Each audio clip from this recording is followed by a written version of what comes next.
everybody. Oh gosh. It's an off day.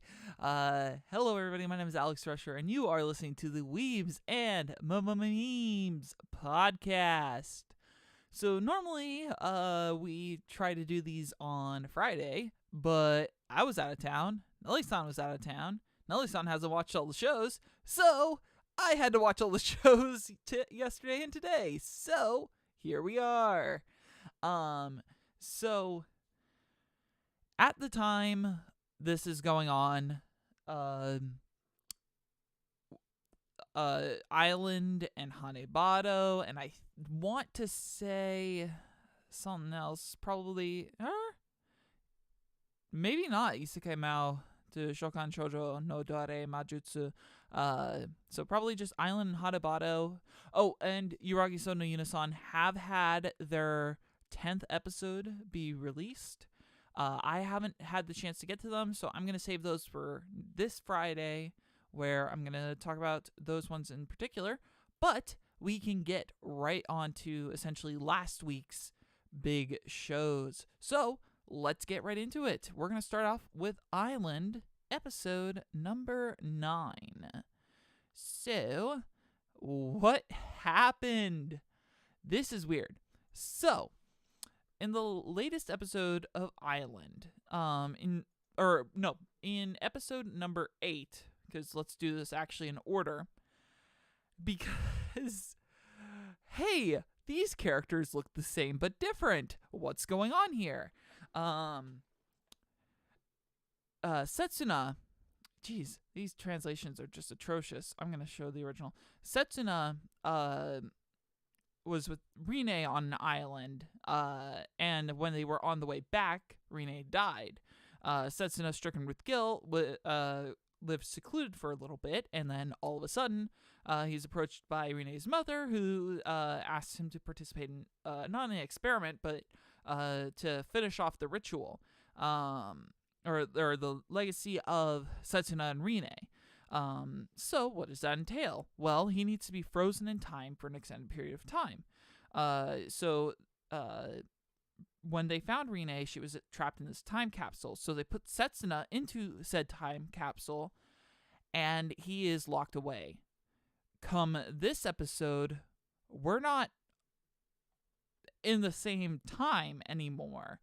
The show, episode number 9, intros with a kind of underground metropolis. Not really, very simplistic, but, oh gosh, I'm trying to remember all this, because this was before I went to California and a lot of stuff happened. So they go to, so there's this underground city, and we can kind of tell it's underground because there's like monitors in the ceiling. Apparently food's pretty scarce, and it's being distributed to citizens, tagged citizens, mind you, by the church, which Sara is a part of, or at least this future Sara is. And we follow Setsuna and Rine, who are kind of pretending to be brother and sister. It's implied that, or there's a flashback to before the episode started, or in between that gap, where Rine, this future one, finds this Setsuna inside of the time capsule. Oh gosh. Needed to remember a thing from when I was going over this. But anyway, so they're trying to, get food. Meanwhile, Karen and a couple young children who are untagged, which means that they're not really, they don't get food or anything like that, steal from everyone, and oh gosh, I'm losing track of my mind here. So they steal the food, try to get away. Apparently the military of the church, because church and military, what works really well? They start shooting randomly, trying to take out these kids who are stealing their food, not really paying much attention to those around them. So Church has some objective, and it seems like Sarah is kind of independent in this. So Setsuna and Rine help Sarah out. Setsuna actually gets kidnapped, and Karen's future self attempts to seduce him. Doesn't really work. Military comes down to try to attack him. So they're all running around doing things. I think there was a couple other points where Rine was kind of working on a time machine. And Setsuna is very supportive and all of this. It's weird. It was weird to have this huge jump of like context, but things are starting to make a little bit more sense. Why Sarah was quote unquote well endowed, or the kind of outfit that she has. The visions of Rine, her appearance in this very much resembles the visions that Setsuna had before of Rine. I think even Karen's appearance might have been a thing as well. I'm not entirely certain. I'd have to like recheck everything. But what's really confusing for me at this point is that we're starting to enter what's referred to as a bootstrap paradox. Where essentially we don't know how. So when Setsuna first appeared on the island, he was sent with an order to kill somebody. But in order to fix the future, he's going to have to go to the past. So how does this happen? Where did this begin? So there's a lot of questions to be had at this moment, and I'm actually really sad that I didn't get to watch episode number 10 to figure out what's going on. But yeah, so it seems like things are getting pretty interesting in Ireland. I'm hoping they'll continue to be interesting as things go on. And learning more about this future world, it has been just very interesting to piece together. So that was Island episode number 9. So up next we have Hanebado episode number 9.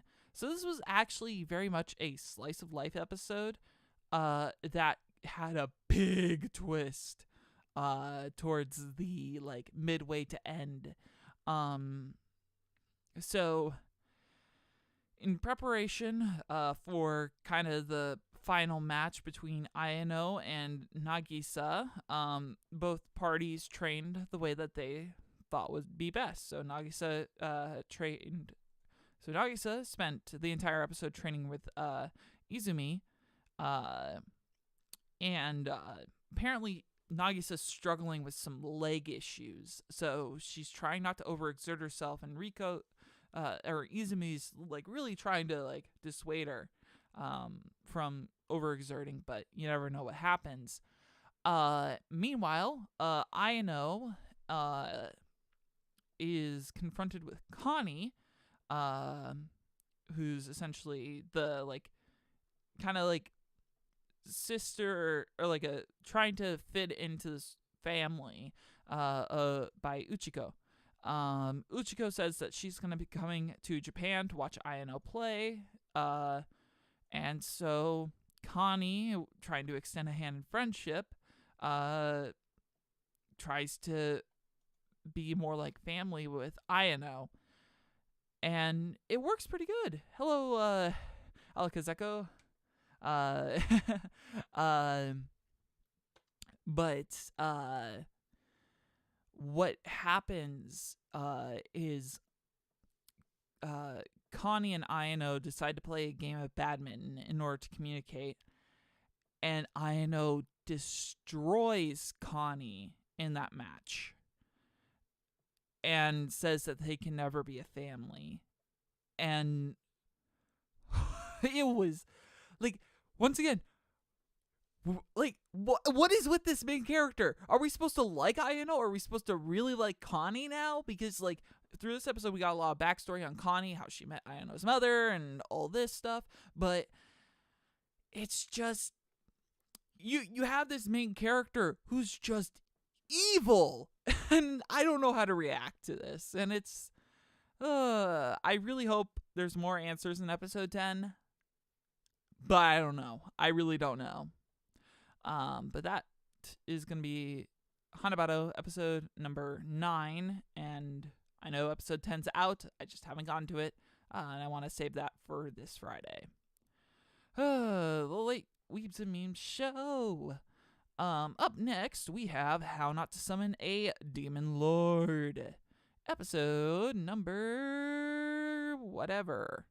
Episode number 9, I'm pretty sure. Yeah, episode number 9. So, in this episode, we actually get a little bit more focus on Rem and her demon that's inside of her, as the party is approached by El Delgado. I'm really trying to pronounce things right here. And so El Delgado proposes that they summon the demon lord to then kill it, to which the party of 3 of Diablos, Shara, and Rem kind of are going for, but they're like, hey, we might need a little bit more help. So they try approaching Alicia, which is a little bit difficult considering that she is like a holy knight, and that's kind of against their code. But she eventually caves in and joins them. Meanwhile, we hear about this paladin who wields this holy magic and is just a fearsome slayer of foes. And he kind of catches wind of this and starts attacking the party. But luckily, due to Diablo's magic repellent ring, he is frozen in stone, and the party is ready to summon the demon lord that lies within Rem. So, next episode should hopefully be a good fight. Hopefully we don't get any backstabbing betrayals or anything like that. But you never know. We might just get that. Because why not? Oh well. But hopefully this will be enjoyable nonetheless. And honestly, this show, it's trash. But trash is sometimes good to watch. Like, honestly. There can be funny little moments tossed in between the interactions of the characters. So, you never know. Plus, I think Sarah got a new summon or something that has, like, really good sight or something like that. I don't know. Anyway, that concludes How Not to Summon a Demon Lord, episode number 9. I'm going through these a little bit quickly, just simply because I'm exhausted. Traveling does a lot to the mind. But c'est la vie. So, up next is Harakana Receive, episode number 9. So, in this episode, a bit of time has passed since the previous. The summer's over, everyone's back in school, but they're all preparing for the like big tournament for nationals or inter high or something like that. It's like, hey, training's going good. Oh no, I looked at the training lineup, thinks Akari, and seems like Team Harukana will be up against the Thomas siblings. I really don't want our volleyball club to get broken up because of this. High school drama. So I'm going to call this group of Narumi and Ayasa and ask for advice. And they're like, yeah, no, your group won't break up at all. Just calm down about it.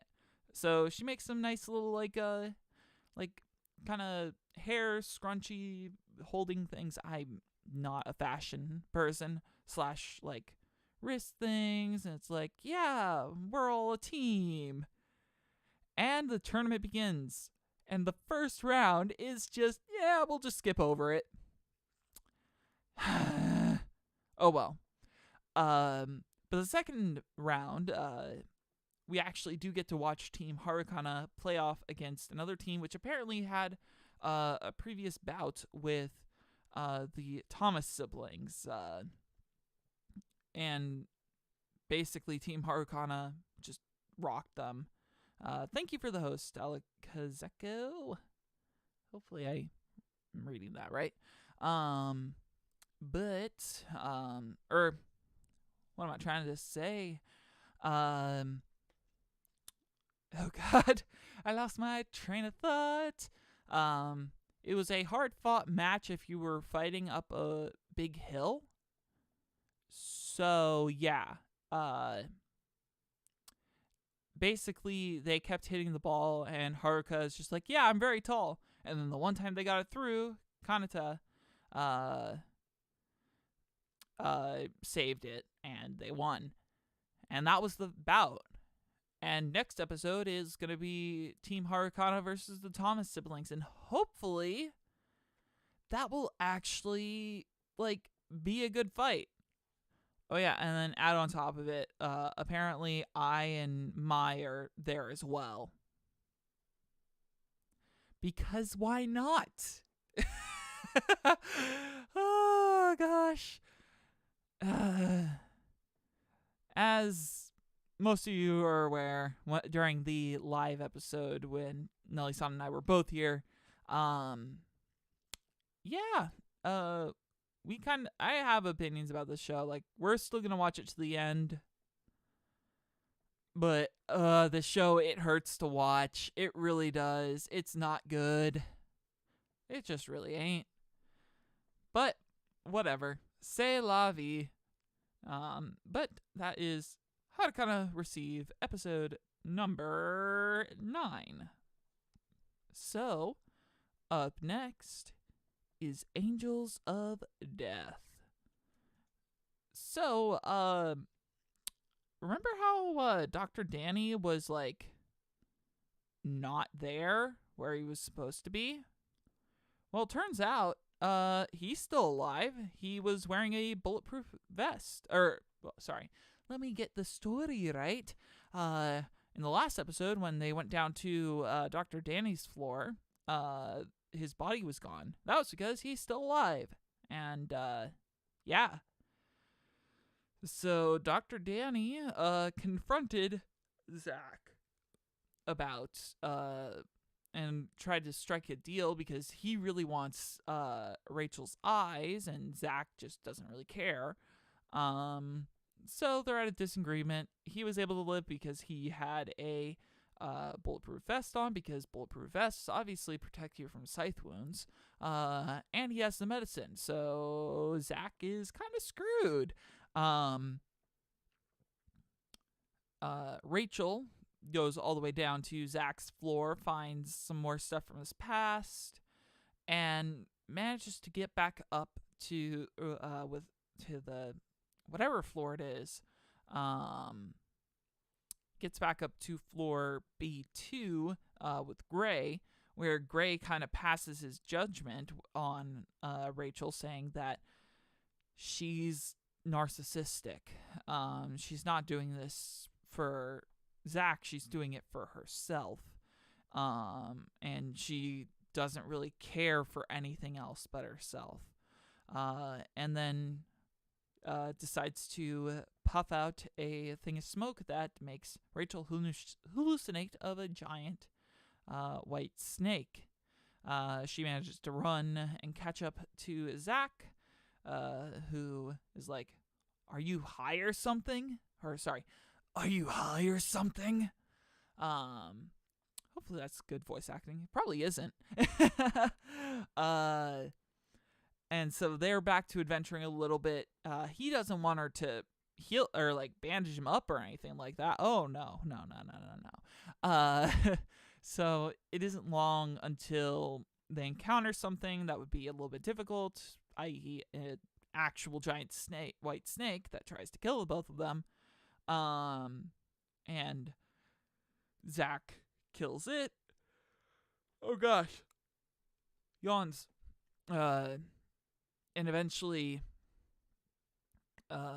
the wound starts to really take its toll on him again. He's losing a lot of blood. Rachel's like, okay, well, I'm going to search for Danny, kill him with this gun, or I can protect myself with this gun, something like that. And Zach's like, hey, give me the gun. Let me see it. He takes the gun, pops the magazine out, and it's revealed that the gun's empty. She only had one shot. Ooh. So he gives her the knife that she actually went and got, which I think is actually the first blade that he ever had that the old man gave him. And she is now off to do something. I don't know what, but it is something. So, who knows? Maybe she'll be able to find Danny and get the medicine. Maybe she'll be able to take out Gray. You just never know. But c'est la vie. This episode, oh gosh, I think it's good that we. Oh shoot, this episode also had like literally the best smile from Rachel. I don't know if I'll be able to find it. But it's it was good.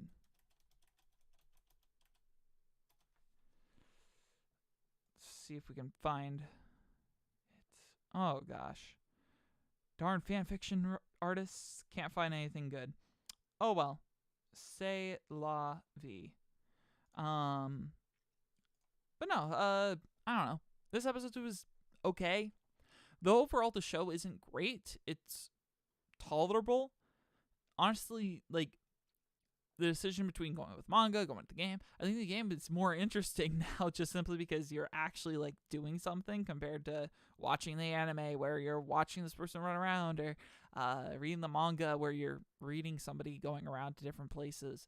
But once again, I haven't taken a look at this Floors arc yet in the manga. So, who knows? It's a show. But you never know. It might be enjoyable for you. Depends. Oh well, that's Angels of Death episode number 9. And we're up to 7 Senses the Reunion episode number 9. Hey, we have a bit of the crew back together. We have we have Haruto, Asahi, dear Lord, I can't remember, Satsuki, Clive, and Takanori. And hey, apparently Nozomi's in town. That's pretty cool, right? Oh, yeah, she is. Great. Okay, let's try, making contact with her. Oh gosh, I'm trying to find everybody. The site. So Haruto and Satsuki actually meet up with Nozomi, who actually grew out of her shyness. She was very, very shy, and now she's actually working as a model. So, hey, taking cute pictures and all that stuff. Great. So after talking for a bit, she doesn't play games anymore. They encourage her to try and log in and stuff, but she's not really biting for it at the moment. But they promise to bring Takanori by next time they visit. Fast forward a little bit of time, and there's talk about a big event in Reunion. It's the, prom. And it will grant everlasting love. So we have this whole part where Satsuki's like, hey, invite me to prom, you idiot. And he's like, and Haruto's like, I don't think I can do that. Logs out. Well, actually, no, she's like, just tell me by tomorrow or something like that. And then Takanori sends Haruto a text and is like, hey, come to Asahi's grave right now. And they kind of bro it out over the fact that it's like, you won't say that you like Asahi, but you won't say that it's just, And yeah, and then Haruto finally admits that he likes Asahi, and Takanori's like, all right, good. Go take her to the dance then. He's like, I guess I will. And it's just, it hurts so much. This show hurts me because it's so cliche about this event. And to add on top of the madness, Nozomi's like, I mean, I guess I'll log in. But she picks the worst time because since Haruto took Asahi to the dance, which, by the way, her fur coat was like on point. Takanori took Satsuki. And so what does Nozomi see? Takanori dancing with Satsuki. And she loves Takanori still, so she can't handle it, so she runs away. And she is abducted by a mysterious group of sorcerers. So, guess what the last 3 episodes are going to be about? Yay! Oh, God. Well, that's 7 Sentences of the Reunion, episode number 9. And to be fair, out of all the shows this season, this show isn't horrible. It's just that I just can't deal with it. Oh well. Next season's going to be interesting. We're going to have a bunch of shows. It's going to be better. It's going to be great. Nellie-san's actually going to be around for once. I might actually die a lot because of homework, but we'll see what happens. But sadly, one thing isn't going to be a constant, and that is Splash Free. Free Dive into the Future, episode number 8. Episode number 8. So, leaping from the previous,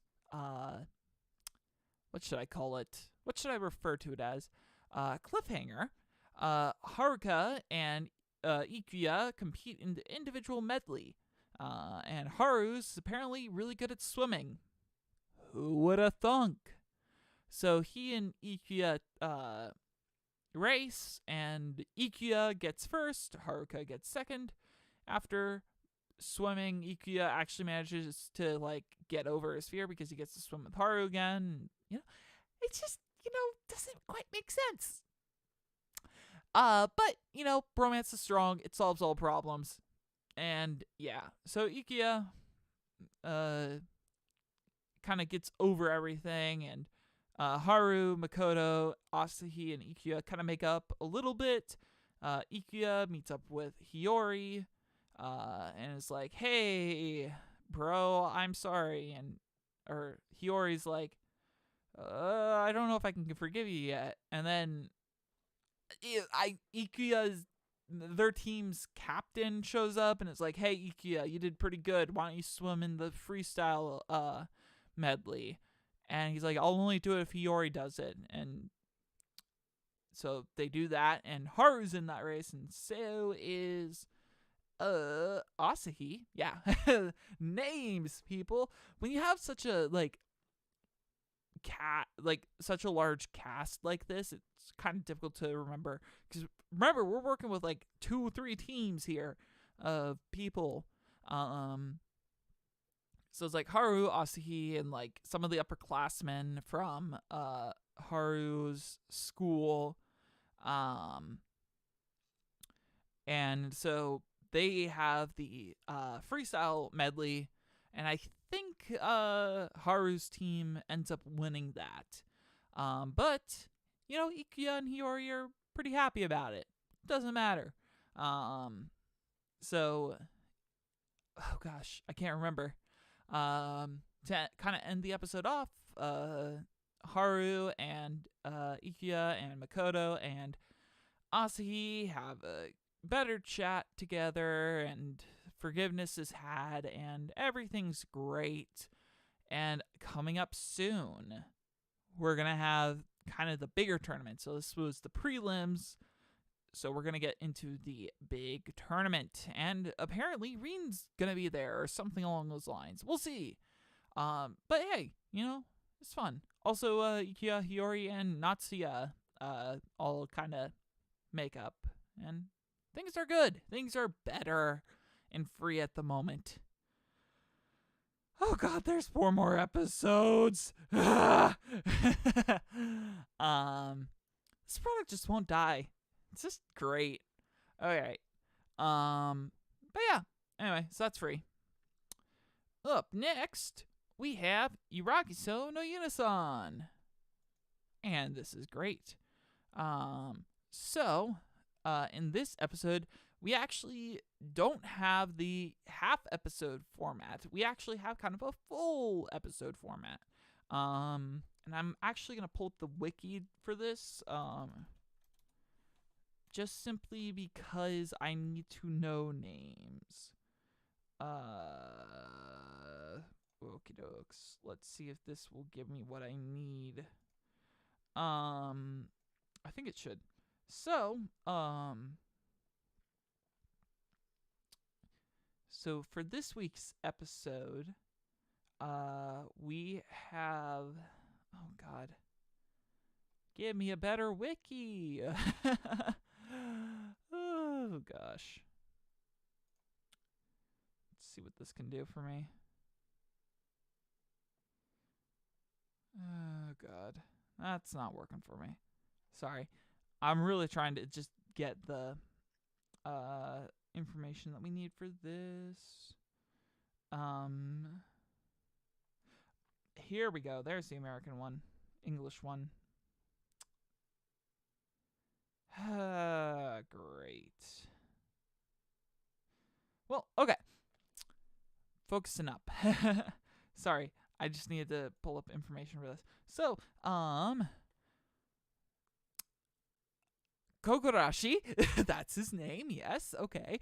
Kokorashi gets tossed out of the window again by Yuna because, Yuna just can't stop sleep moving, or maybe Kokorashi can't stop sleep moving. So she wants to apologize to him, and she manages to do pretty okay. So Kokorashi and Sagiri go off to school, and Yuna and Oboro. Oh, no, that doesn't seem right. Is this Oboro? No. Their website's wrong. Hey. Assuming that an anime website is right at all. That's good. So Koyuzu. Sorry, I go off the URL for these because I can't read Japanese because I am a casual. So Yuna and Koyuzu go shopping, and along the way they encounter Oboro and a strange man who is really just trying to find somebody to add to his concubine. This strange man is revealed to be Genshiro Ryuga, known as the Black Dragon God. And so basically, he decides to take, Yuna as his wife. And so they take her, so he grabs her and he's able to actually reject the poltergeist ability that Yuna has. Why am I going southern? And so he takes her back to where he lives, which is this temple. And so Oboro here opens the portal to his castle and takes Yuna with them, leaving poor Koyuzu to wander home with groceries. And they also threaten to kick Kokorashi out if he chases after. Once they once Kogarashi and I think it's Sagiri are walking back from school, encounter Koyuzu. She tells the story, and they all decide to go after Yuna to try and save her because friendship. Woo! Upon arriving at the castle, they have to go loud pretty early.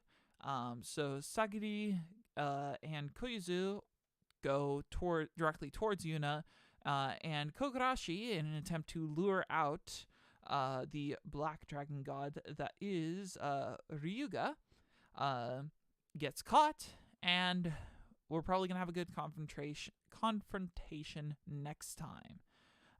But so far, I'm liking the fact that we're now getting into like a little bit of actual story. Like, that's super nice. I don't know. I don't know if I liked this episode or not. I think I did. I don't know. It just felt like it's setting up for bigger bouts, and hopefully they don't treat it like a joke fight or something like that. Since you have this character that has spiritual powers and stuff, and powers of the medium, and you have this big enemy, I don't think they're going to solve it diplomatically, obviously, because the person's a pervert, and he'll take Yuna because apparently she looks good in everything. Actual line from the episode, dear Lord. So it's going to be interesting to see what happens with the upcoming episodes. Plus, Opero's design is pretty good, I would say. But yeah, that is Yagiso no Yunasan, episode number 8. And that leaves us for this week with the best show. I don't know why that happened. The best show for this week. Oh yes, we're talking Happy Sugar Life. So in this episode of Happy Sugar Life, we actually learn more about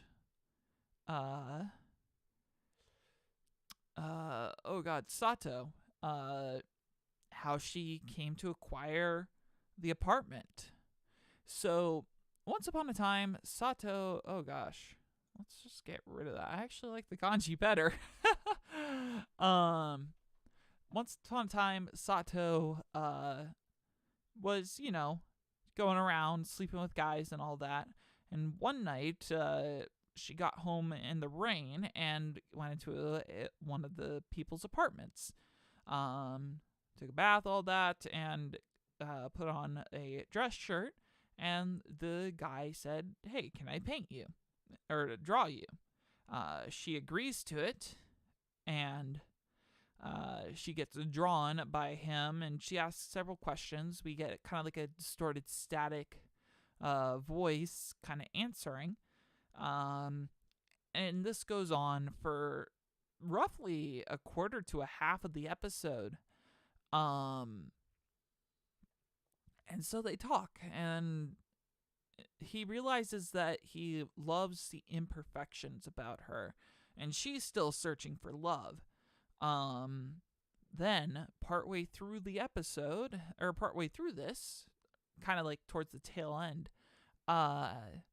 she comes bursting in with somebody saying, "Hey, I need to dry this somebody off," this somebody being Shio.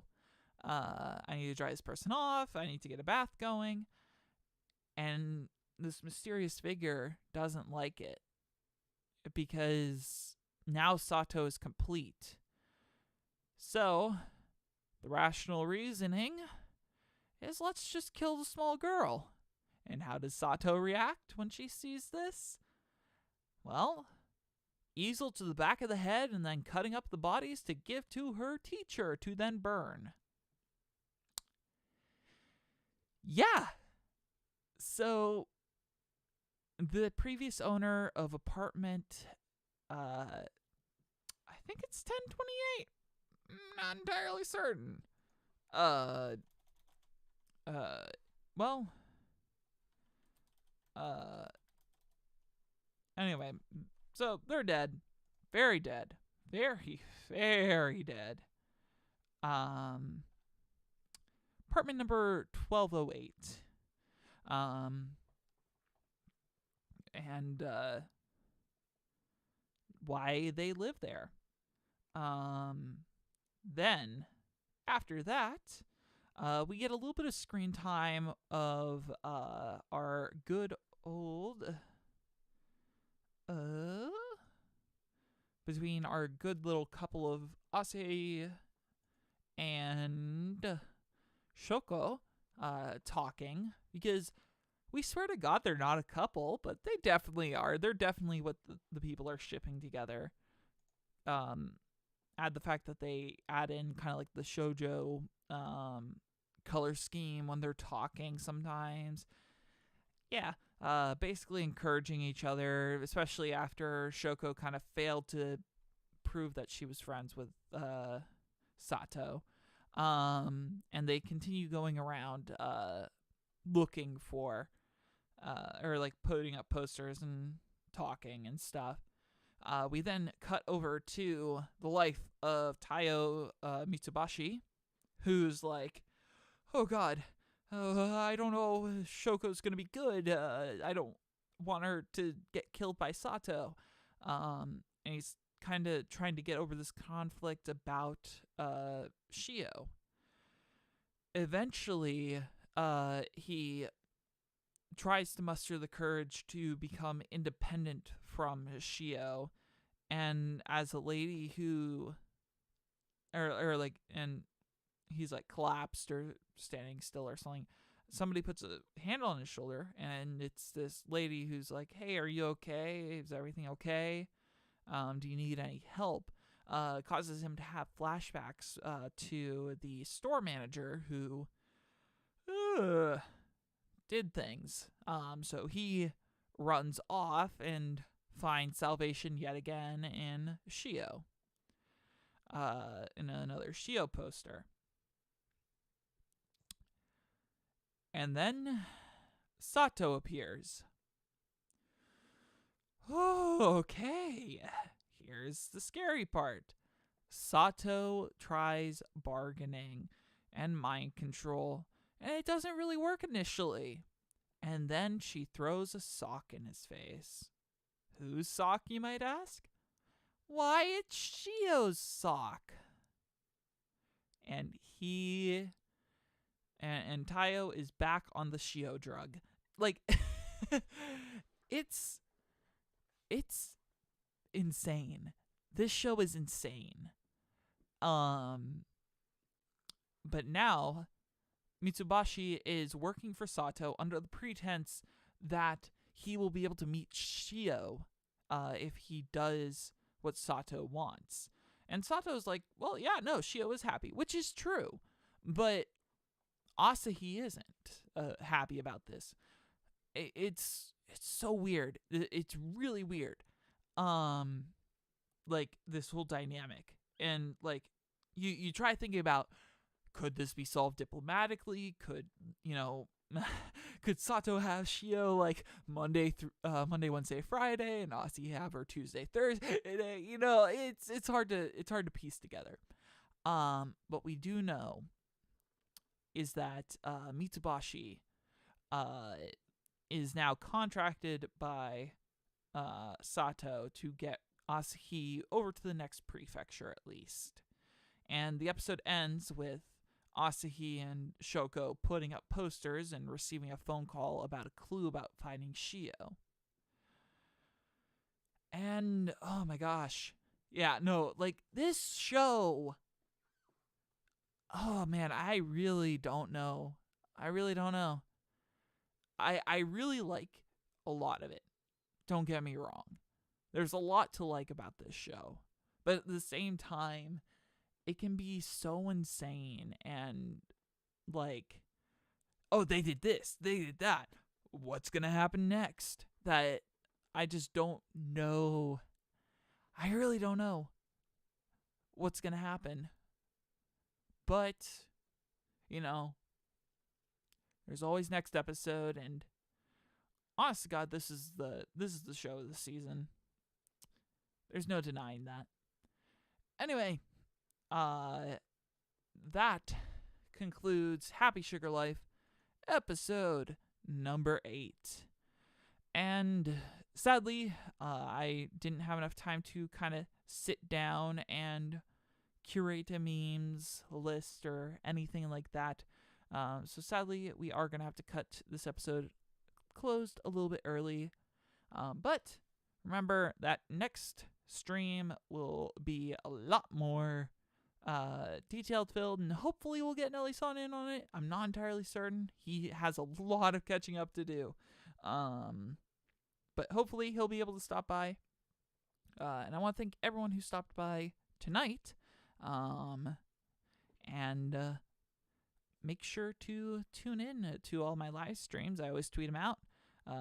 Twitter, my Twitter handle is @Alex Rusher, and you can always check these out on YouTube a little bit later at youtube.com, or just look up or Alex Rusher on YouTube. Hopefully we'll pull it up, or just search the podcast, because that definitely pulls this up. Also, I would actually like some opinions about microphone quality. I actually recently purchased a Shure SM7B, and this is kind of my first test drive with it. So getting some feedback would be appreciated. Do I need to increase the gain, lower it, get a cloud lifter? I don't know. So feel free to let me know about that in the comments and on Twitter. So thank you all for watching. I had a whole lot of fun doing this. And to end this stream off, we're going to play some Broken Elegance. We're going to go with Unconditionally. So, thank you all for watching. Have a good rest of your day. Bye.